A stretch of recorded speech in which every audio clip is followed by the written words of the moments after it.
Cambiamos de tema y nos vamos a ir a Colombia. Mucha preocupación por el caso de un grupo de militares que han sido secuestrados por una de las columnas del Estado Mayor Central y cómo esto amenaza un acuerdo que había con este sector, con esta franja del grupo por parte del gobierno.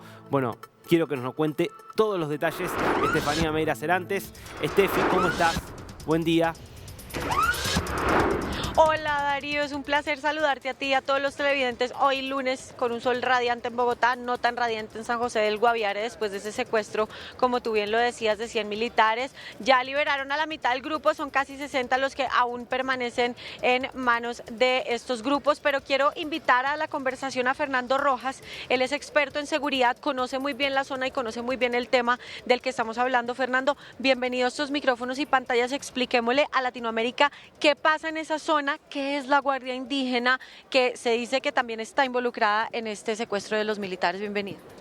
Bien, muy buenos días. Sí, esta es una zona tradicionalmente indígena, ha sido una zona de flujo de muchas economías ilegales en Colombia. La Guardia Indígena es, llamémoslo así, como el equipo de seguridad que tienen las comunidades indígenas que responden a los principios culturales de estas comunidades y que de una u otra manera ejercen un control territorial e imparten la justicia en esos territorios. Ahí las fuerzas militares hacen presencia, pero articulados con ellos, y en buena medida pues lo que prima son las prácticas culturales que tienen las comunidades. Está el cepo, ¿cierto? Están unos procesos sancionatorios acordes a esa cultura. Pero digamos que ahí es como un territorio donde el ejército o la policía no pueden actuar como si actúan en otras zonas del país que están bajo responsabilidad del presidente, del ministro de Defensa, de las fuerzas militares, de los gobernadores de los departamentos o de los alcaldes de los municipios. Ahora, quiero poner en contexto a los televidentes y a ti, Darío, también. En esa zona del país pasa algo extraño, porque, a ver, la población misma estaba pidiendo que los del ejército se retiraran de allí para que, corrijo, Guardia Campesina, junto con estas disidencias de las FARC al mando de alias Calarcá, estuvieran, digamos, manejando el asunto. Como es tierra de nadie, a la gente le sirve más que gobiernen las disidencias. ¿Qué pasa en esa zona? No, lo que pasa es que básicamente lo que hay ahí es un vacío de poder que se dio desde la desmovilización de las FARC. Hubo una reorganización de las fuerzas, por eso están las disidencias, por eso el ELN también está ocupando otras zonas del país. Está la política de paz total del gobierno del presidente Petro, que digamos, tiene un principio que yo creo que es importante y es valioso para el futuro del país, pero que no logra todavía tenerse claridad sobre eso, cómo se lleva a los territorios y cómo se hace cumplir.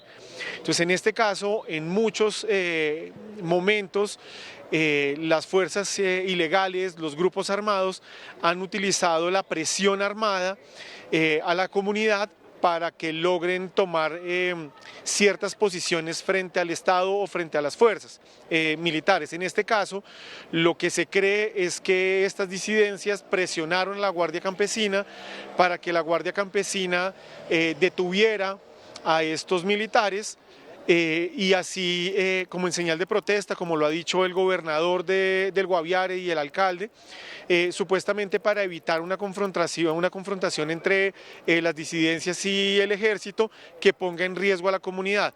Eso ya se ha vivido, ya ha pasado, y detrás de eso puede haber un interés de estas disidencias de poder tener un mayor control territorial y poder mover de mejor manera las rentas ilícitas que están asociadas fundamentalmente al narcotráfico. Darío, Fernando ya tiene el retorno, si quieres hacerle alguna pregunta. Bueno, gracias Estefi, gracias Fernando por este tiempo, un gusto saludarlo. A ver, quiero tratar de entender porque me está costando y me imagino que a los que nos están siguiendo desde sus casas o donde sea que estén en cualquier lugar de América Latina también les está costando entender esto. Vamos a tratar de poner blanco sobre negro. Primero, ¿Quién tiene secuestrado a estos 60 militares aproximadamente? ¿Es la Guardia Campesina, la Guardia Indígena o es una columna de las disidencias de la FARC del Estado Mayor Central? No, en este momento, Darío, los tiene retenidos la Guardia Indígena. ¿Sí? Son alrededor de 650 personas que están alrededor de la zona. Los militares, incluso por las noticias que tenemos, la información que hay disponible, tienen todavía todos sus implementos, sus armas. No ha habido ningún enfrentamiento ni ningún acto de agresión de ninguna de las partes. Lo que se cree, la información que se tiene, y ahí es uno de los elementos donde yo llamaría la atención, es que las disidencias presionaron a la Guardia Indígena para retener a los militares y obligarlos a que se retiren de la zona. Entonces yo creo que aquí es uno de los elementos fundamentales en la preocupación que hay, es por un lado cómo se logra territorializar toda la paz total que está promoviendo el presidente Petro, pero al mismo tiempo es un llamado de atención muy fuerte a las fuerzas militares porque falló la inteligencia, ¿cierto? Esto no se mueve de un día para otro, se tenían los panfletos donde se avisaba de una especie de paro al sector comercial y el ejército fue llegando y fue entrando como si nada. Entonces yo creo que ahí hubo un error de procedimiento. Entonces yo creo que ahí se están conectando varias de las cosas que hoy también estamos tratando de entender para saber pues qué es lo que va a pasar en la zona. Ahora, Fernando, yo entiendo que obviamente Colombia es un país especial, que son muchas décadas de conflicto armado, que el Estado tiene enormes dificultades para llegar a todo el territorio, lo entiendo. Pero sigo sin poder comprender cómo es posible que una guardia indígena tenga secuestrados a 60 militares. ¿Cómo eso es aceptado? Porque por más cuestiones ancestrales y culturales que se quieran respetar, estamos hablando de una violación flagrante de cualquier principio elemental de que existe un Estado. ¿Sí? Los militares no pueden patrullar una zona y 60 militares, no 5 o 6 militares, 60 militares pueden ser secuestrados de esta manera. Evidentemente acá estamos ante un colapso absoluto y no entiendo cómo va a ayudar a la paz permitir que estos grupos continúen, sean indígenas o no, secuestrando militares. Esa es una pregunta que es a todas luces razonable. El desafío que tenemos en Colombia, donde los indígenas tienen una presencia importante en diferentes zonas del territorio, pues digamos que genera unos desafíos gigantescos a la hora de poder garantizar la presencia del Estado, y es en esos espacios donde muchas veces los grupos ilegales han tenido presencia, pues porque el ejército no puede entrar disparándole a todos esos indígenas simplemente porque va a patrullar. Si están armados, perdón, ¿cierto? Eso hace parte si están de un compromiso. No, ellos no están armados. ¿Y cómo los secuestran sin estar armados? No entiendo entonces. Pero entonces no es que no los tienen secuestrados. No, lo que pasa es que son, imagínate lo que son 650 personas. Ellos pues tienen obviamente unos bastones, tienen, digamos, tienen una serie de elementos con los que garantizan la seguridad, sí están armados. Pero no estamos hablando de unas personas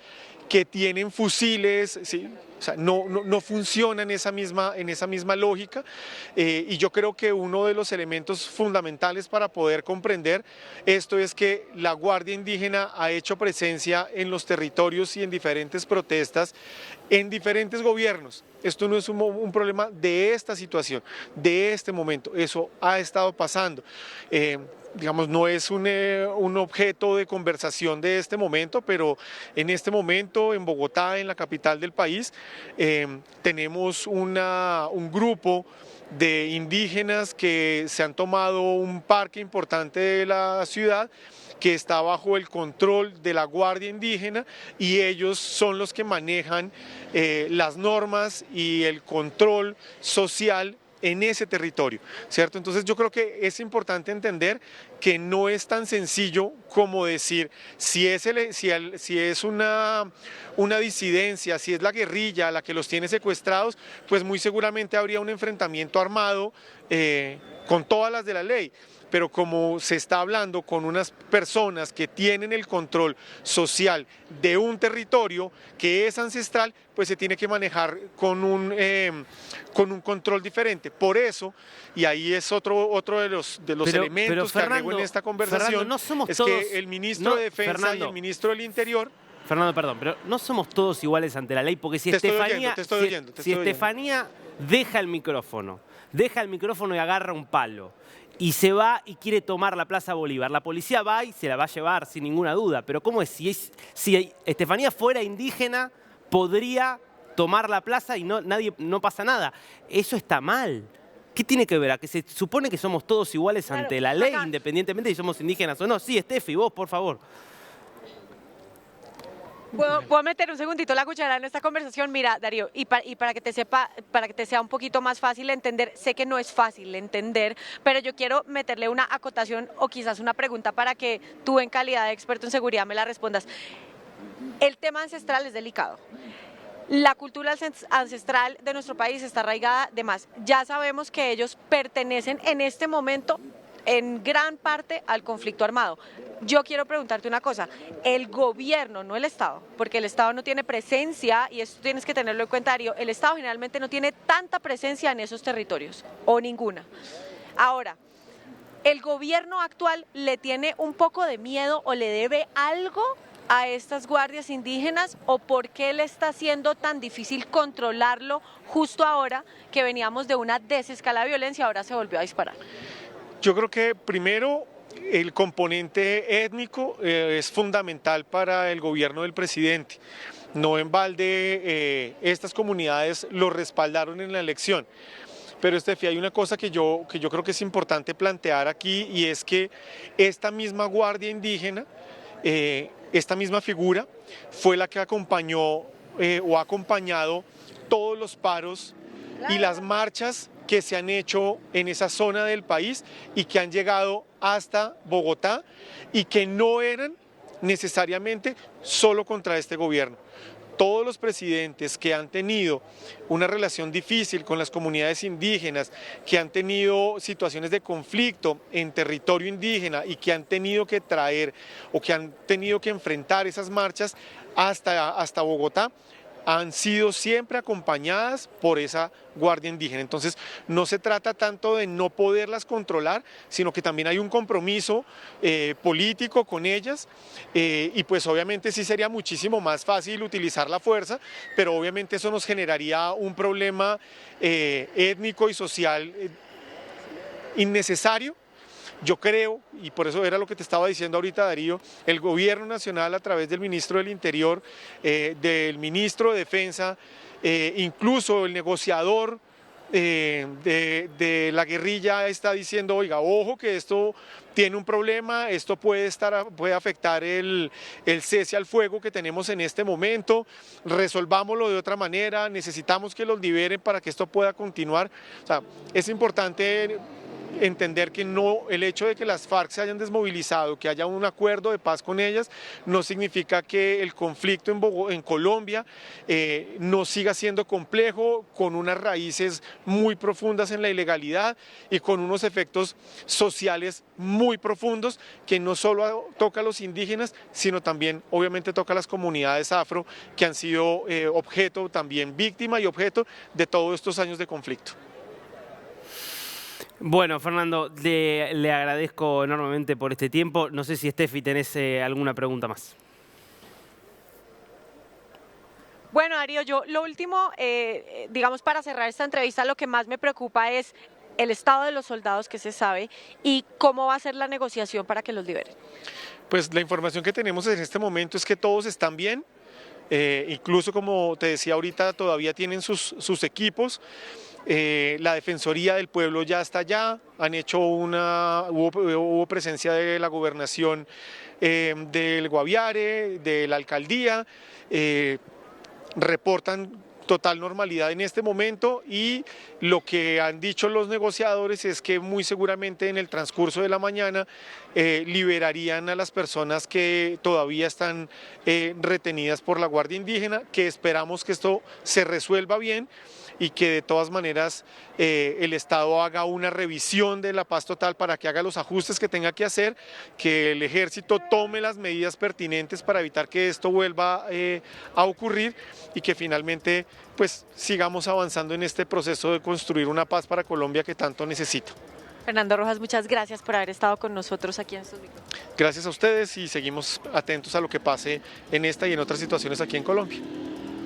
Darío, bueno, vuelvo contigo, es complejo, es un panorama complejo, ha sido un conflicto complejo, lleva más de 60 años este conflicto en el país y como ves es un mapa bastante diverso y bueno, Colombia, como tú lo decías, es un país bien especial. Sin dudas, Steffi, sin dudas, me han dejado sin palabras. Gracias, volvemos en un ratito.